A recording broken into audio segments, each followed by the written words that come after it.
read it and make it, we can like add like question at the end, like what was like your favorite part of the essay, or like what do we thought of the essay? I don't know. Right. So To make it longer or something. That could work. yeah. Okay. So based upon the essay, what is poverty? Our first question is, what is the thesis?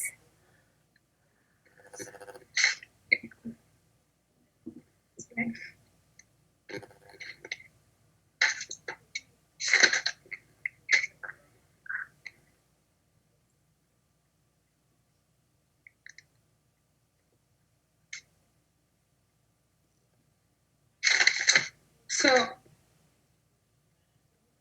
So there you go.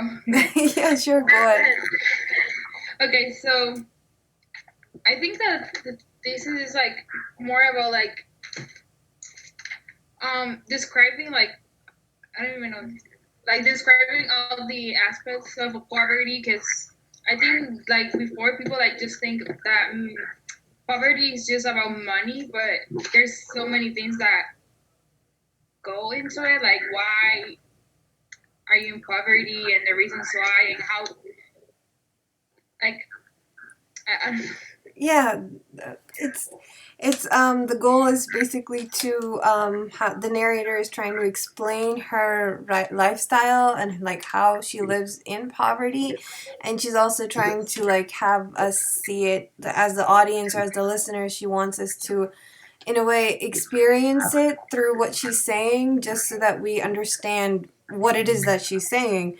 And like in the previous one, the last sentence of the first paragraph, where she's saying, "Put yourself in my dirty, worn out, ill-fitting shoes and hear me." That basically, for me, I think that was like the thesis, where she's inviting you to listen to her life story, and also telling you to be really serious about it and listen and try to understand it from a proper perspective. The thesis for me was what you wanted to accomplish with the essay, which was describing the life that you both touched on, describing the life of being in poverty, the daily struggles, raising her family, single mother, and she uses very descriptive language to accomplish that. Right. So the next question is, what are some themes prevalent, and what in the text exemplifies the themes?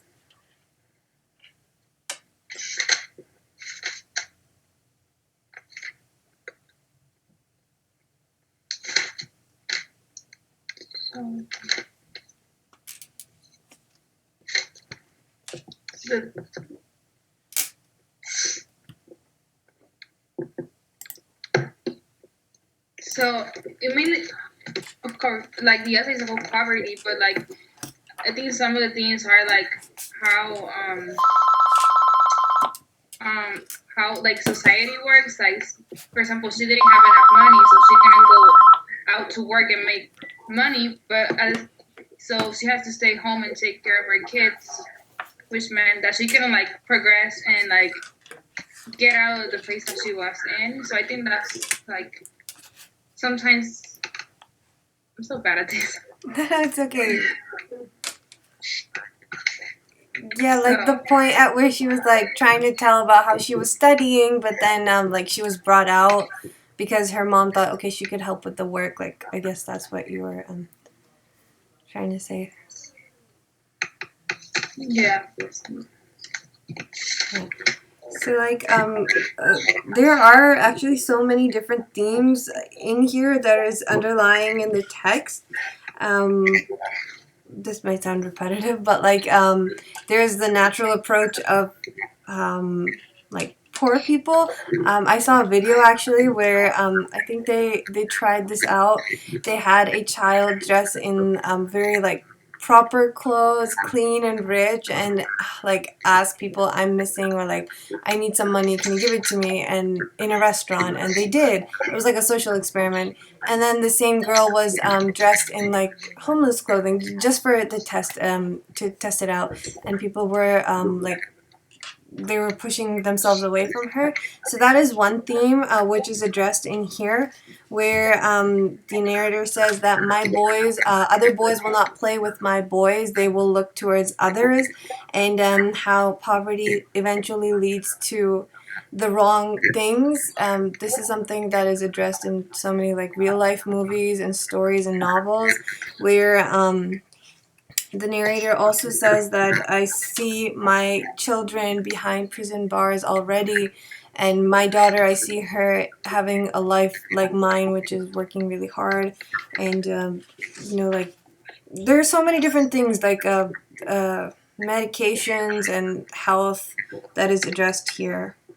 And, it's being exploited because again and again she says that the poor are always silent. I feel like there are scenarios where she's being exploited because she's so poor she can't fight back for herself. Yeah, I mean, there's a lot of different things in this piece.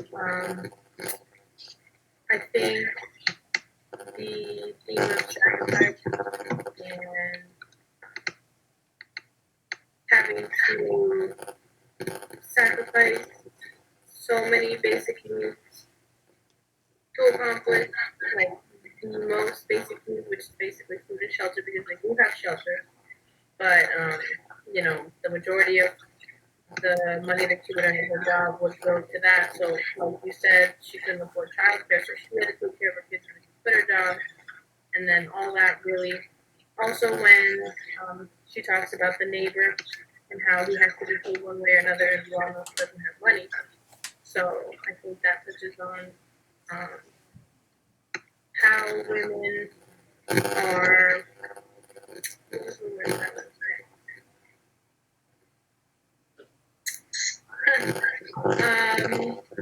I guess how women get the brunt of bad situations and how they handle them, I guess. Okay.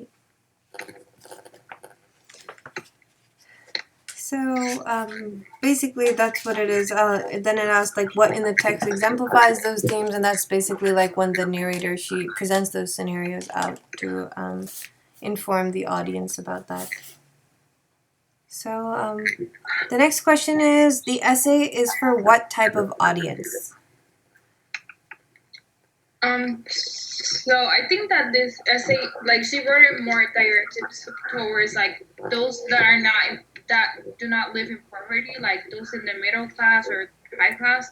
Because in the last paragraph she says like, remember I did not come from another place or another time. Others like me are all around you.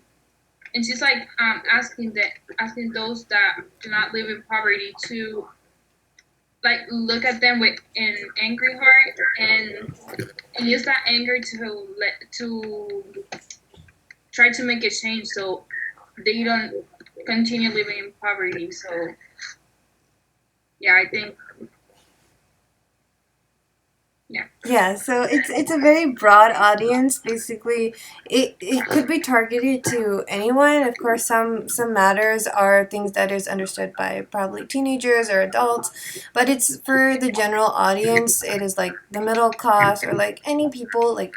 Here, most of the people, like majority of the people, have the basic things they need. They have shelter, they have food, they have ACs. Like some countries around the world, they can't even afford having an AC on in the heat. So like here, everyone has basic necessities, but specifically the narrator is talking on behalf of herself and other people who are in poverty and telling them that, hello, we also exist. And it's very different from what normal people would live like, and we're trying to run in parallel with all those people even though we're so different. So it is a very broad audience. It just touches the general people, like normal people. I agree that it's people in the general public, pretty much everybody that will listen. And it's also directed towards people that are oblivious to the real situation of poverty. It's 8:15. How much it encompasses somebody's life. It's not just being poor, being homeless, because this lady isn't homeless, but we can see how much she struggles. And it does, call people to act on that new knowledge of what poverty really is like, and see if maybe they can take steps to help people like that. So then the next question asks, what imagery does the author use to keep the essay interesting? Question is about imagery. Yes, about like what imagery the author uses to keep the essay interesting. I mean, he uses like a lot, like smell and sight. I think the one that she uses is like if you look at when she says if you look at me, you would think like I'm much younger than I look like because like of the life that she has lived, and also like when she says like the smell of like that, the smell of like sour milk and like urine and spoiling food, that helps you like create a better like image in your mind of like what she's living. Mm-hmm. Yes, the imagery, especially the fact that she's changing the imagery depending on the situation. It starts with smell, like you said. It starts with, the mixed smell of poverty and how you may know it because of all the bad things that go into making that smell. Then it goes on to, we could say looks, where she's talking about like her hands, they're cracked and red, and her baby and her kids, what they wear. Then it goes to like seeing things, that type of imagery. Then it takes a like emotional shift where she's talking about how it feels to actually live like that, like where she says poverty is staying up all night on cold nights to watch the fire, knowing one spark on the newspaper could like send your sleeping kids on fire. So the way that she's shifting on the imagery and then sometimes addressing more social matters like the government agencies or like asking for help, this is how like she keeps it very not intimidating but like very interesting and intriguing because you're finding more and more different aspects of her poverty through that imagery. So yeah, I mean, it's obvious that the essay definitely, the author tries to appeal to the senses to create, that imagery. Definitely smell, which there's also touched on.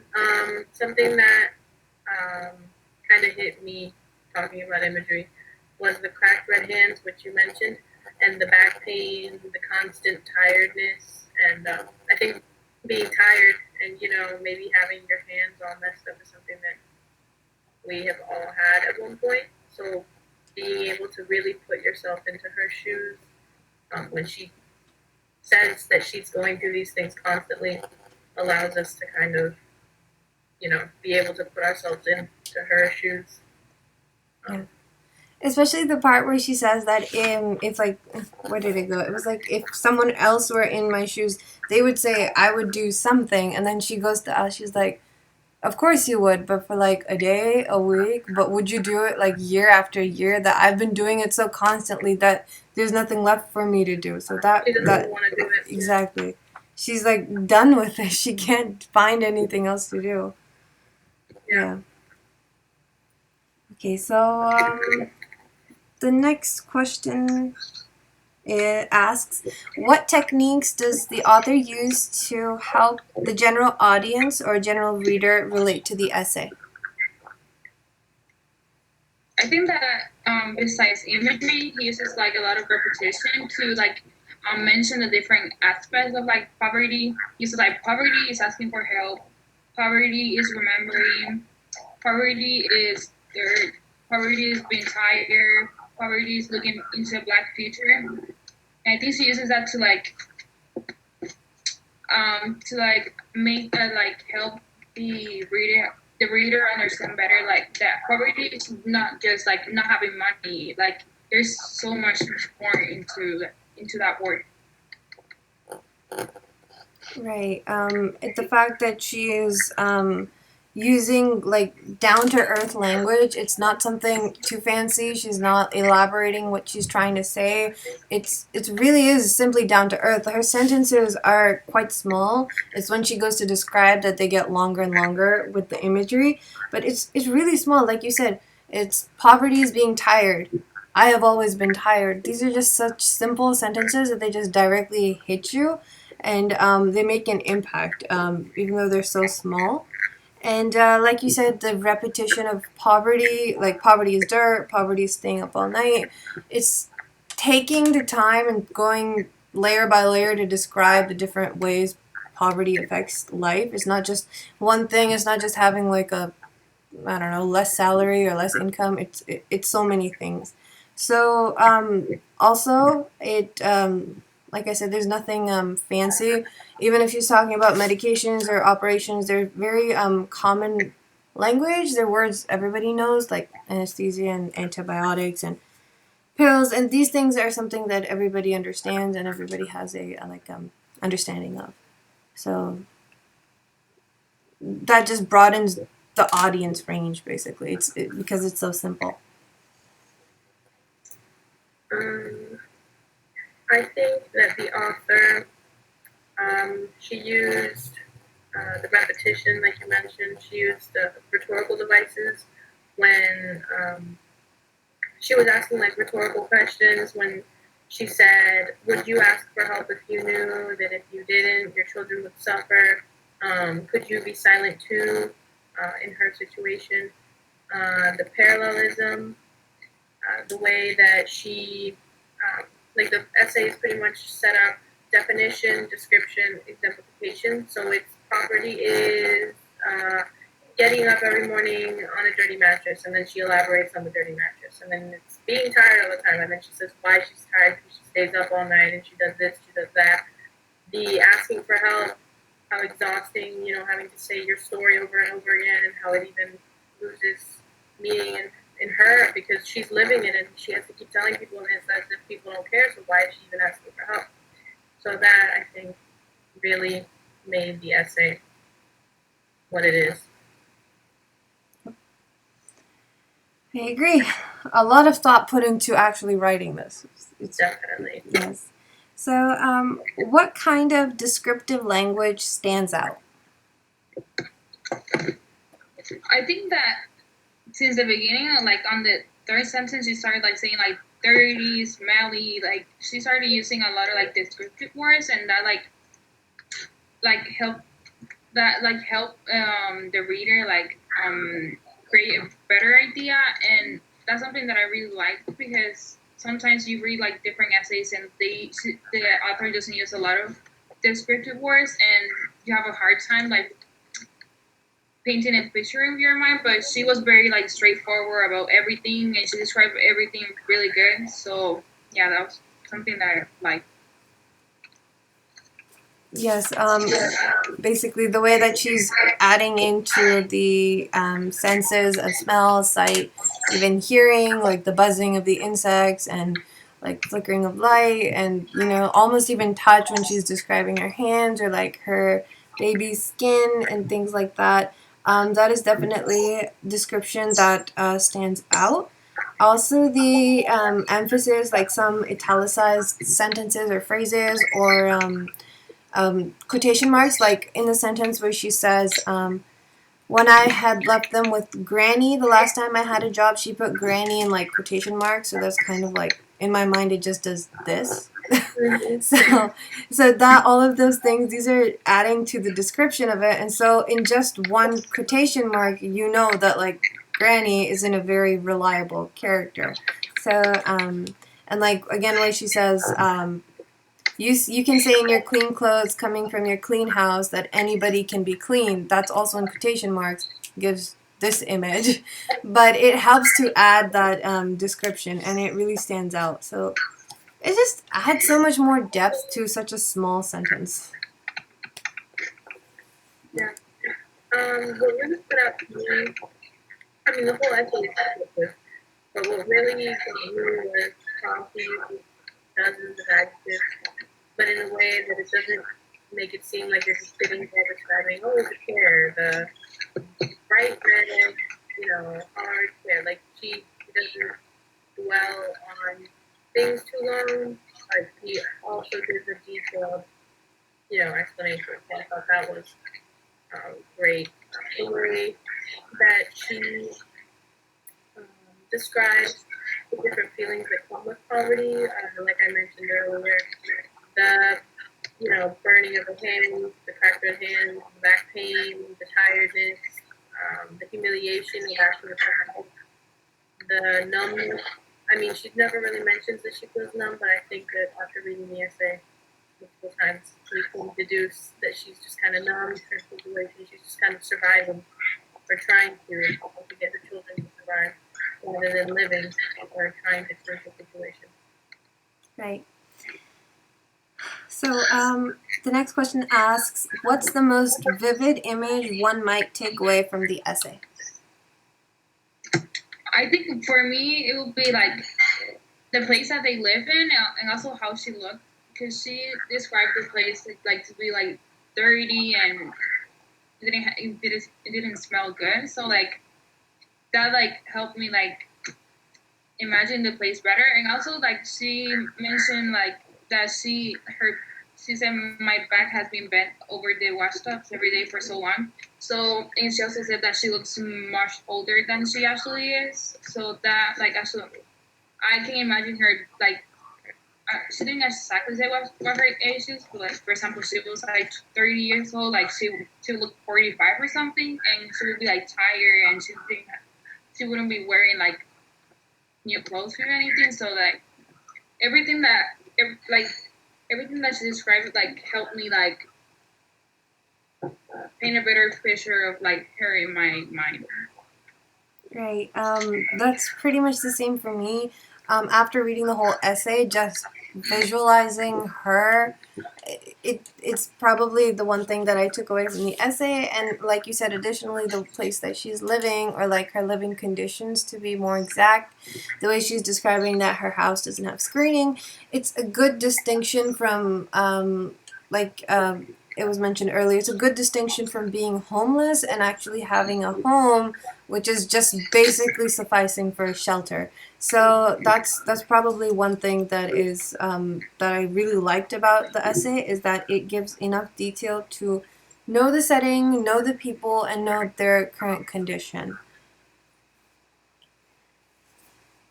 For me, beginning the essay and throughout it, I think the most vivid image painted for me was the smells.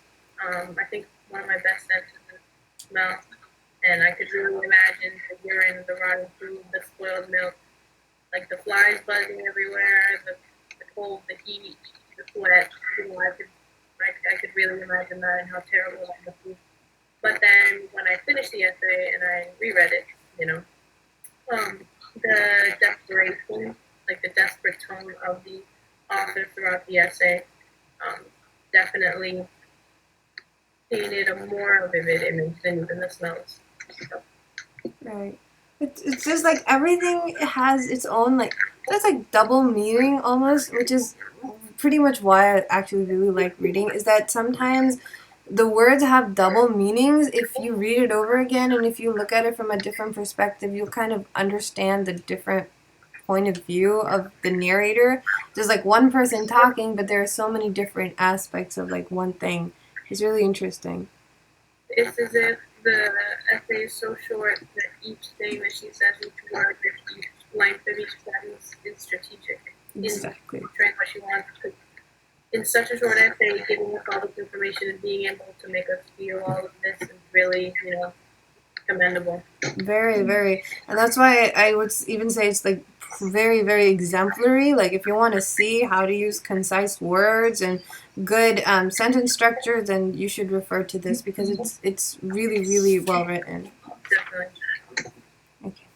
So I believe this is the last question. It asks, why was the essay included in the course?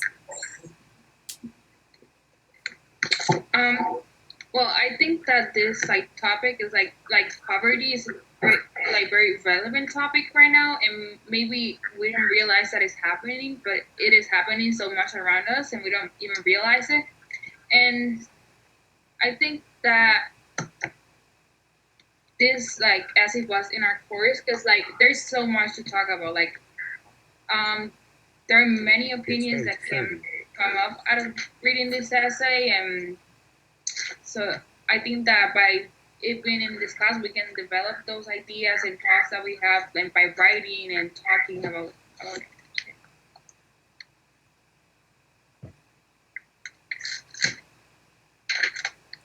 Yeah, because like the course, I feel that it's like more of an introduction, and it's introducing us to topics that are, like they exist. These are social issues that exist in the world as we know it today. It's a present issue. It's not like going back to a classic mythology book or something, a classic literature, going back to Shakespeare or anything. Things that can't really match up to what is going on today. And it's very diverse. All that we have read, like the Malcolm X story and the narratives, like should Dohan be expelled? All of these types of essays are very, very diverse. Like My Puerto Rican Childhood. They're like different heritages and different people who are, trying to explain what they feel in the life they had. And so this essay specifically, I think, fits in really, really well because it addresses a major topic, which is poverty indeed, and it does exist throughout the world. We live a pretty happy life. I hope everyone does. We live a pretty normal life, so it might sound very different. Like I said before, when we read the part where she was talking about saving up to buying Vaseline, and she said when I went to go get it, it was 2 cents more expensive. And when I read that, I actually felt really ashamed because there was a penny on my bedroom floor, and I'm like, oh, I'll just pick it up later. I don't need to pick it up right now. So I was like, oh my goodness, that has so much, value in front of her. 2 cents. You don't get anything for 2 cents. I was like, that is just amazing, and we all should think about that. So this essay really does fit in. It's prepare. I would say it prepares. This course prepares us for entering the real world rather than leaving all those imaginary and fiction and classics behind, and it's preparing you for the real world. So this is definitely a real social issue. I agree. Um, I think that this course, I have actually enjoyed this course more than any other English class, and I actually really like English, just because of that you both mentioned, like that we're not just rereading and rereading and rereading like Iliad or Homer or all these things that we've read 1,000 times that we're trying to uh, analyze and analyze. I think that this piece in particular was included in the course because it shows a different perspective of poverty, obviously.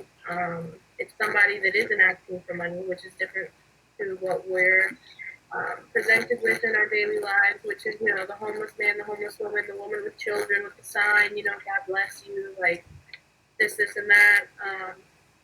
She really just wants us to understand and to learn and to see how we can change, like, our mindset to be able to look at these people differently. I don't know about you, but I actually had a bad experience with poor, politically correct poor people. I guess I'll touch on it since we need to make time. Long story short, I was shopping in DC, and this old woman comes up to me. She's like, "Oh, spare $1 for my grandchildren, blah blah blah." So I take out my wallet, and I was actually robbed. Like these three guys came up behind me, and they were like, they robbed me. So ever since then, I never give to people like that because you really never know if it's for drugs or really food. So what I do is I just buy food. Now, reading this, it's kind of taken me out of that privilege. Oh, yeah, I'll just buy them food. Like, why would I give them money? Like, I mean, I feel like we can get so consumed in our worlds and our problems and, oh, I can't go to this party or, oh, I can't do this when other people are, like you said, 2 cents. Like, how that completely changed whether or not she was going to buy it. I don't even look at the cents when I buy something anymore because, cents, inflation, whatever. But this really, like, this essay definitely changed the way I think, Right. as well as the other ones. I mean, it does happen. Sometimes some experiences do go wrong. I totally understand what you're saying. Uh, Once, it was actually quite late. I think we went to get groceries, and I believe like a drug person. He pulled up and he's like, "Can you give me something? I want to buy something." I don't remember what it was. And my dad had an apple, and he's like, "Well, I can give you an apple." So you give him the apple, and he's like, "Oh, come on, man, you're gonna give me an apple? Come I on." mean, if you're really hungry, you'll take the apple. But it's just something. Sometimes there are some things that restrict you. It does become confusing at times. Should I give him or should I not give him? Is it worth it? Maybe I think he's not worth it, but he actually is worth it. There's just so many You things. never really know if it's Yeah. real or if it's So not. I guess if you're sincere from heart, then I mean I guess it's appreciated in one way or another. But yeah, I get what you were saying about that. Yeah. So, I think that should have been half an hour. I'm not sure. Yeah, it's 8:36. We started like at 8:05 maybe. 8:05. Okay. Well, hopefully we made it. Hopefully we'll close this time. Hopefully this works. Okay. So I'm actually going to try and stop the recording now while the video is still on. So let's see if that works. Let's see, stop recording.